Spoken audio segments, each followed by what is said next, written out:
Half தான் கொஞ்சம் லைட்டாக ஸ்லோவாக போகிற மாதிரி இருந்துச்சு. செகண்ட் ஹாஃப் ரொம்ப இன்ட்ரெஸ்டிங்காக பண்ணியிருக்காங்க.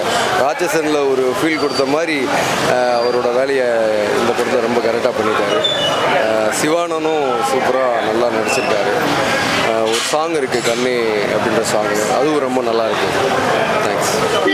குற்றப்பின்னணி படம் சூப்பராக இருக்குது. ஒரு சோசியல் மெசேஜாக இருக்குது.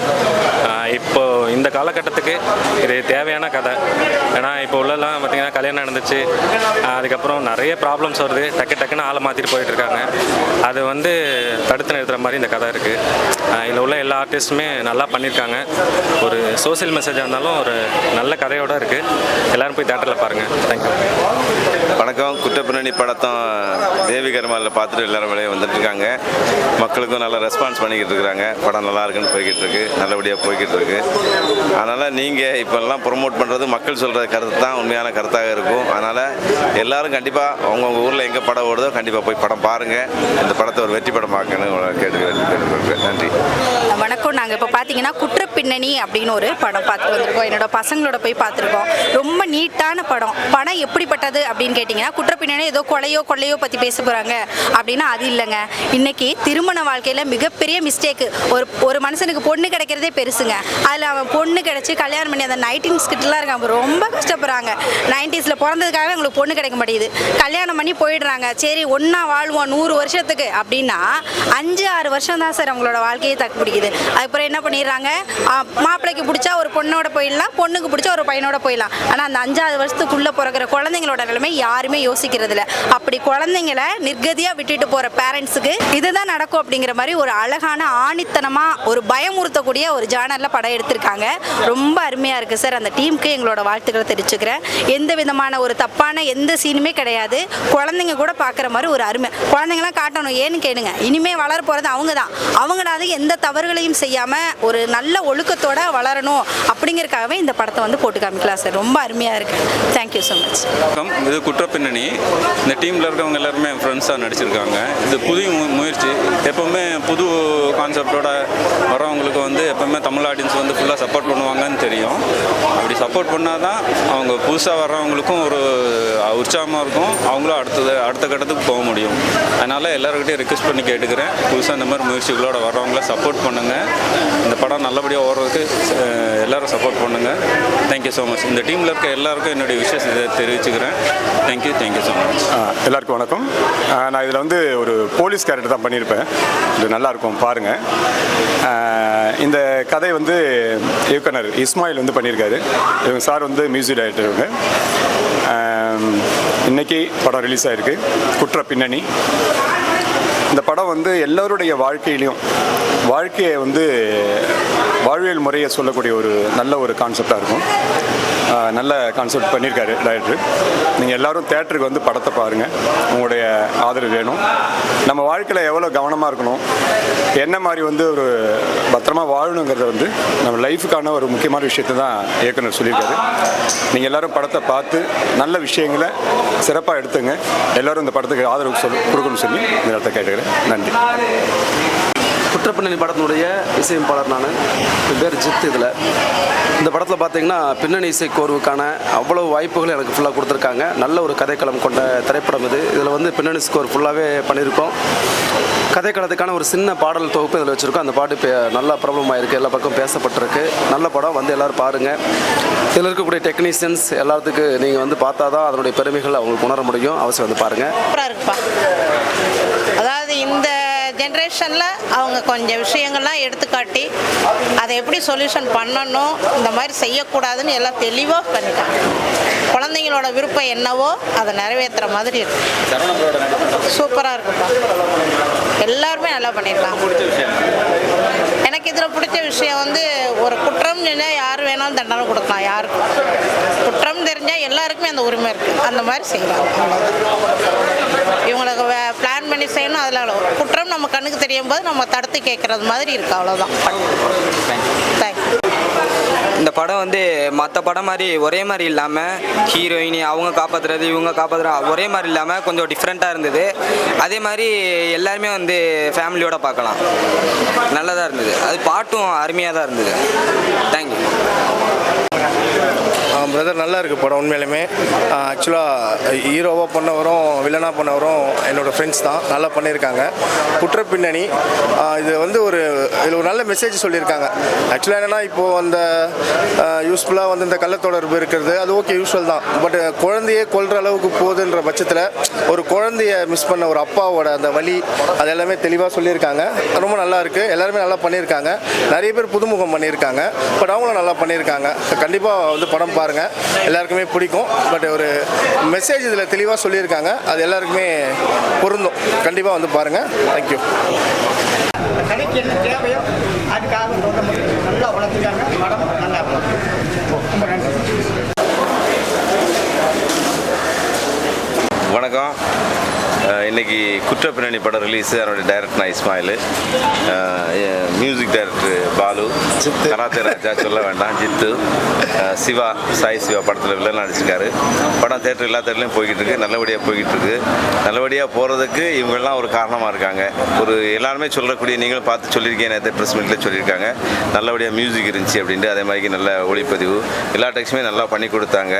எல்லாருமே நல்ல ஃபைட்டு, நல்ல ஆர்டிஸ்டுவா எல்லாமே நல்லா பண்ணி கொடுத்தனால தான் இந்த படம் ஒரு நல்ல படமாக இருக்குது அப்படிங்கிறதான் என்னுடைய இது நாங்கள் எல்லோரும் சேர்ந்து நல்ல படமாக ஆக்கியிருக்கோம். இந்த நல்ல படத்தை வெற்றி படம் ஆக்குறதுல நீங்களாம் சேர்ந்து தான் வெற்றி படம் ஆக்கணும். அதனால் நீங்களாம் கண்டிப்பாக எங்களை மாதிரி ஆட்களுக்கு, உங்களை மாதிரி ஆட்கள் மட்டுமே ஹெல்ப் பண்ணால் மட்டுமே தான் மீண்டும் மீண்டும் அடுத்து இதே மாதிரி ஒரு பேட்டி உங்களுக்கு கொடுக்கக்கூடிய வாய்ப்பு எனக்கு வரும். ஏன்னு சொன்னால் இன்றைக்கி வந்து ஒரு படம் பண்ணிவிட்டு அடுத்த படம் பண்ணுற சின்ன தயாரிப்புகள்லாம் நம்ம குறைஞ்சி போன காலமாகி போயிடுச்சு. நான் ஒரு 7-8 படம் பண்ணிட்டேன். இந்த 8 படத்துக்கு நீங்கள் எல்லாருமே சப்போர்ட் பண்ணியிருக்கீங்க. ஒவ்வொரு படத்துக்கும் கொஞ்சம் கொஞ்சம் மேலே தான் நாங்கள் வந்துக்கிட்டு இருக்கிறோம். அதில் எந்த மாற்றுக்கருத்தில் நாங்கள் மேலே வர்றதுக்கு காரணமும் நீங்கள் தான் அப்படிங்கிற இந்த இடத்துல நான் சொல்கிறதுக்கு ரொம்ப கடமைப்பட்டிருக்கேன். அதனால் இந்த படத்தை விட இன்னொரு படம் மேல் படமாக பண்ணுறதுக்காக வேண்டினா நீங்கள்லாம் ஹெல்ப் பண்ணணும். வெற்றி சொல்வதை செயலாக்குவோம். குற்றப்பின்னணி அற்புதமான ஒரு கதைக்களம். இந்த காலகட்டத்தில் இப்போ நடைமுறையில் இருக்கக்கூடிய ஒரு அருமையான கதைக்களம் கொண்ட டைரக்டர் NP இஸ்மாயில் சார் அவர்களுக்கு நன்றி. ஏன்னா இந்த படத்துக்கு வந்து இசையமைப்பாளராக என்ன இது செஞ்சதுக்கு நான் ஒரு நல்ல நண்பராக இருந்தாலும் இந்த படத்தில் எனக்கு இசையமைப்பாளர் வாய்ப்பு கிடச்சிது. ஒரு நல்ல படத்துக்கு என்னை தேர்வு செஞ்சதுக்கு பெரிய பாக்கியம் நினைக்கிறேன். நல்ல பின்னணி ஸ்கோர் பண்ணக்கூடிய அனைத்து வாய்ப்புகளும் இந்த படத்தில் பண்ணி கொடுத்துருக்காங்க. படம் ஃபுல்லாக இடையில அந்த பிஜிஎத்துக்கு உண்டான நல்ல ஸ்கோர் கொடுக்கறதுக்கு உண்டான வாய்ப்புகள் நிறைய பண்ணி கொடுத்துருக்காங்க. படத்தில் பாட்டு இல்லை, ஃபுல்லாகவே ரீரெக்கார்டிங் தான். ஒரு 2 சாங் வச்சுருக்கோம். ஒரு சாங் மட்டும் படத்துடைய கண்டென்ட்டுக்காக இடையில கொடுத்துருக்கோம். அந்த பாட்டினுடைய வரிகளை வந்து டைரக்டர் NP இஸ்மாயில் சார் அவங்க எழுதியிருக்காங்க. இதில் இருக்கக்கூடிய எல்லா டெக்னீஷியன் ரொம்ப சிறப்பாக பண்ணியிருக்காங்க. நீங்கள் வந்து அவசியம் தேட்டரில் எல்லோரும் படத்தை பாடுங்க, ஆதரவு கொடுங்க. தொடர்ந்து எங்களை போன்ற கலைஞர்கள் தொடர்ந்து திரைப்பயணங்களை தொடர்றதுக்கு நீங்கள் எல்லாம் ஆதரவு கொடுங்க. நல்ல கருத்துக்களை வெளியில் பதிவிடுற மாதிரி கேட்டுக்கிறேன். நன்றி. வணக்கம். இந்த படத்தில் நான் ஒரு கேரக்டர் பண்ணியிருக்கேன். சார் திடீர்னு கூப்பிட்டு எனக்கு இந்த கேரக்டரை கொடுத்தாரு. அதுவும் வந்து ராஜன் அண்ணன் வந்து எனக்கு இந்த இதை ஏதோ விட்டு கொடுத்து சொன்னார். அண்ணன் நடிக்க வேண்டியதை இப்போ நான் நடிச்சிருக்கேன். அது கொஞ்சம் மன வருத்தமாக இருந்தது. இருந்தாலும் அண்ணன் அந்த மேடையில் சொன்னார், நான் நடிச்சிருந்தா கூட இப்படி நான் நடிச்சிருக்க மாட்டேன் அப்படின்னு. இது நிறையா பேருக்கு அந்த மனசு வராது. அந்த மனசை அவர் விட்டு கொடுத்து எனக்கு அது சொன்னார். அந்த இதில் எனக்கு கொஞ்சம் பெருமையாக இருந்தது. ஏன்னா அடுத்தவங்களை தட்டி பறித்து இந்த கேரக்டர் வாங்கிட்டோமோ அப்படின்ற ஒரு பயத்திலேயே இருந்தேன். குற்ற உணர்வில் அந்த குற்ற பின்னணி படத்தில் குற்ற உணர்வோடு இருந்தேன். அண்ணன் வந்து மேடையில் சொல்லும் போது தான் எனக்கே கொஞ்சம் சந்தோஷமாக இருந்தது. பரவாயில்ல, ஒரு நல்ல ஆர்டிஸ்ட்டுக்கு இந்த கேரக்டர் போயிருக்கு. நான் நடிச்சிருந்தா கூட இந்த கேரக்டர் நான் இப்படி நடிச்சிருக்க மாட்டேன்னு சொன்னார். அந்த பெரிய அந்த மனசுக்காண்டி நான் நன்றியை தெரிவிச்சுக்கிறேன். எனக்கு இந்த கேரக்டர் கொடுத்தா நான் நல்லா நடிப்பேன்னு எனக்கு அண்ணன் இஸ்மாயில் அண்ணன் வந்து இந்த கேரக்டரை கொடுத்ததுக்கு நான் ரொம்ப சந்தோஷப்படுறேன். நான் வந்து 20-25 வருஷம் ஆச்சு. நிறைய படங்கள் பண்ணியிருந்தாலும், டப்பிங் ஆர்டிஸ்டாக இருந்தாலும் எனக்கு இது ஒரு பேர் சொல்கிற படமாக இருக்கும்னு நான் நம்புகிறேன். ஆடியன்ஸான நீங்கள் தேட்டரில் படத்தை பார்த்துட்டு படம் எப்படி இருக்குன்னு நீங்கள் சொல்லணும். பார்த்துட்டு வந்த எல்லாருமே நல்லா இருக்கதா தான் சொன்னாங்க. ஒரு விழிப்புணர்வு நாங்கள் ஏற்படுத்தியிருக்கோம். அந்த விழிப்புணர்வை பட்டி தொட்டி எல்லா மக்களுக்கும் கொண்டு போய் சேர்க்க வேண்டியது அது உங்கள் பொறுப்பு. உங்கள் பாதம் தொட்டு நான் கேட்டுக்கிறேன். ப்ரெஸ் மீடியாக்கள் எல்லாரும் ஒரு படத்தை தூக்கி விடுறதும் சரி, இறக்கி விடுறதும் சரி, அது உங்கள் மனசில் தான் இருக்குது. அந்த இதை நான் நினச்சி இந்த சின்ன படங்களுக்கு வாய்ப்பு தருமாறு உங்களை நான் பணிவோடு கேட்டுக்கிறேன். இந்த படம் வந்து பழனியில் போச்சு. எனக்கு திடீர்னு நான் ஒரு இடத்துல ஷூட்டிங்கில் இருக்கும்போது அண்ணன் வந்து எனக்கு இந்த கேரக்டர் இருக்குது, நீங்கள் வந்து பண்ணுங்க அப்படின்னாரு. அண்ணன் சொல்லி நான் எதுவுமே இது வரைக்கும் மறுத்தது கிடையாது. திடீர்னு அண்ணன் வந்து இந்த டேட்டு கொடுத்து நீங்கள் உடனே கிளம்பி வரணும் அப்படின்னும் போது நான் கிளம்பி போனதுலேருந்து ஷூட்டிங் நடித்தது வரைக்கும் எல்லா இடத்துலையுமே இவர் கேட்குற ஒரே கேள்வி, ஏதாவது குறை இருந்ததா, பஸ் நல்லா இருந்ததா, ஏசியாக இருந்ததா, கார் நல்லா இருந்ததா, தங்குன லாட்ஜ் முதற்கொண்டு ஏதாவது நல்லா இருந்ததா அப்படின்னு கேட்டார். அந்த உணர்வு தாங்க. ஏன்னா இன்றைக்கி இருக்க டைரக்டர்ஸை மேக்ஸிமம் தப்பாக நினச்சிக்காதீங்க. ஆர்டிஸ்ட் வந்தால் போதும், நடித்தா போதும், அதுக்கப்புறம் அவங்க என்ன பண்ணுறாங்க ஏது பண்ணுறாங்கன்னு கேட்குறது கிடையாது. அண்ணன் என்னை வந்து ஷூட்டிங் நடித்து வந்ததுலேருந்து பேக்கப் பண்ணி முடிச்சு அனுப்புகிற வரைக்கும், வீட்டுக்கு போய் எப்படி இருக்கீங்க அப்படின்ற வரைக்கும் எனக்கு கேட்டுகிட்டே இருந்தார். கடைசியாக ஒரு ஃபைட்டு இங்கே வந்து சென்னையில் வச்சுருந்தாங்க. கனல் கண்ணன் சாரோட அசிஸ்டன்ட் தான் அந்த இதை பண்ணியிருந்தாங்க. நல்லா அந்த ஃபைட்டு நல்லா வந்திருக்கு. அதில் கூட எனக்கு சில அடிகள்லாம் பட்டுது. அண்ணன் சொன்னார் டூப்பு போட்டுக்குருவோம் அப்படின்னாரு. டூப்பெல்லாம் வேணாண்ணே, லைவாகவே போவோம் அப்படின்னு. நான் பண்ண அந்த உழைப்புக்கு எனக்கு அப்படியே மண்டையிலையும் கால்லையும் கொஞ்சம் அடிபட்டதுனால நான் டயர்டில் வந்து போய் வீட்டில் படுத்துட்டேன். ஒரு டைரக்டர் யாருமே வரமாட்டாங்க. டைரக்டர் என்னை வீடு தேடி வந்து பார்த்துட்டு என் ஒய்ஃபுக்கிட்ட கேட்டிருக்காரு, தம்பி எங்கே அப்படின்னு. தூங்கிட்டு இருக்காரு அப்படின்னு சொன்னோடனே எழுப்ப வேண்டாம், இந்த இதை நீங்கள் அண்ணன் தம்பி நான் கொடுத்தேன்னு சொல்லிவிட்டு நீங்கள் போயிருங்க அப்படின்னு இருக்கிறாரு. என் ஒய்ஃபு வந்தவனே தான் சொன்னாங்க, ஏங்க டைரக்டர் சார் வந்துட்டு போனாங்க அப்படின்னு. இல்லை ஏன்ல ஒரு வார்த்தை எழுப்பியிருக்கலாம்ல அப்படின்னு.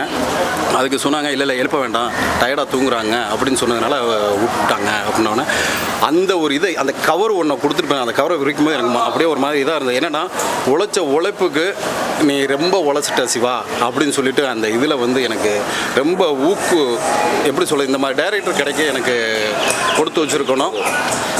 நான் தப்பாலாம் சொல்லலை, நான் இப்போ ஜால்ராவும் போடல எதுவும் போடல. இன்றைக்கி இருக்க சினிமா வந்து எப்படின்னா வெள்ளை குதிரை ஓடுது, வெள்ளை காக்கா ஓடுது, வெள்ளை மயில் ஓடுதுனாலும் நம்பி தான் ஆகணும். இன்றைக்கி அப்படி நிலைமை ஆயிடுச்சு. சினிமாக்காரவங்களாம் வந்து அப்படி ஆயிட்டாங்க. ஏன்னா சினிமா பண்ணுறவங்களோட சினிமா பார்க்குறவங்களோட டைரக்ட் பண்ணுறவங்க இப்போ அதிகமாகிட்டாங்க. அந்த சூழ்நிலையும் இவர் வந்து டைரக்ட் பண்ணி இந்த படத்தை வெளியிட்டிருக்கிறாங்க. தயவு செஞ்சு தேட்டரில் போய் பார்த்துட்டு எங்களை மாதிரி சின்ன சின்ன படங்களுக்கு அடுத்தடுத்த வாய்ப்புகளை கொடுங்க. உங்களை பாதம் தொட்டு கேட்டுக்கிறேன். எல்லாருக்கும் வணக்கம். நான் நடிகர் கராத்தே ராஜா பேசுகிறேன். இன்றைக்கி குற்ற பின்னணி படம் வந்து ரிலீஸ் ஆகிருக்கு. உங்கள் எல்லோருடைய ஆசையோடு அன்போடு ரிலீஸ் ஆகி போயிட்டு படம். இன்றைக்கி எல்லோரும் எங்களை எல்லாரையும் வாழ்த்துங்க. இந்த படத்தோட இயக்குனர் இஸ்மாயில் அவங்க தான் எனக்கு ஒரு நல்ல வாய்ப்பு கொடுத்துருக்காங்க. இப்போ சிவா பிரதர் கூட சொன்னாங்க இல்லையா, அது வந்து என்னென்னா ஒன்றும் இல்லை, யதார்த்தமாக நடந்தது தான். நான் பழனிக்கு ஷூட்டிங் போயிருந்தேன், நான் தான் வில்ல இந்த படத்துன்னு சொல்லி தான் எனக்கு ப்ரொமோஷன் கொடுத்து இஸ்மாயில் வந்து எனக்கு கூப்பிட்டுருந்தாங்க. அது எப்போவுமே அவர் பண்ணுற எல்லா படங்களுமே நான் தான் வில்லன், அவங்க வந்து கரெக்டாக எனக்கு கொடுப்பாங்க. இந்த படத்துக்கு நான் போன உடனே ஒரு காட்சி சொன்னாங்க.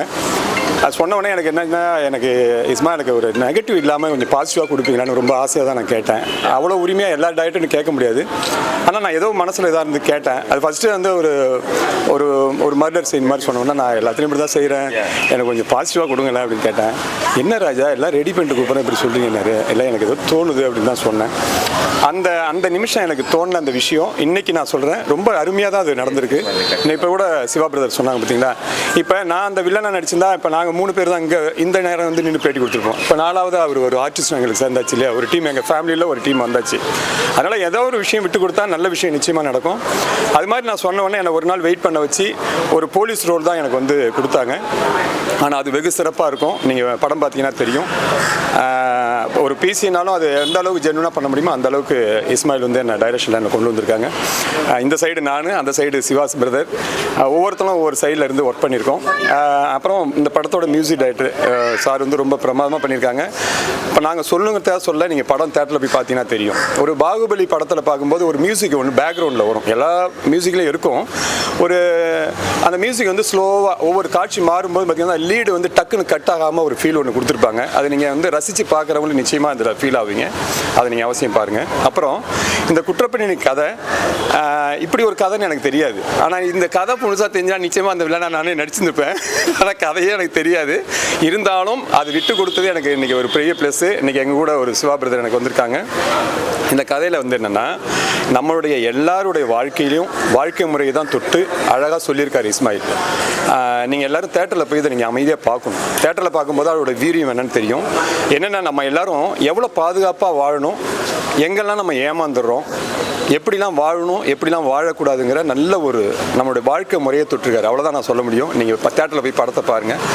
அந்த விதத்தில் இந்த படத்தை பார்த்துட்டு வெளில வரும்போது நம்ம நல்லபடியாக வாழணுங்கிற ஒரு நல்ல ஒரு ஆம்பிஷனோடு நம்ம வெளில வருவோம். நம்மளுடைய எல்லார் வாழ்க்கையும் நல்லா இருக்கணுங்கிறதுக்காக ஒரு கான்செப்ட் அவர் பண்ணியிருக்காரு. நிச்சயமாக வெற்றி பெறணும். நீங்கள் எல்லோரும் சேர்ந்து வெற்றியை கொடுக்கணும்னு சொல்லி இந்த நேரத்தில் நான் கேட்டுக்கிறேன். நன்றி நன்றி நன்றி.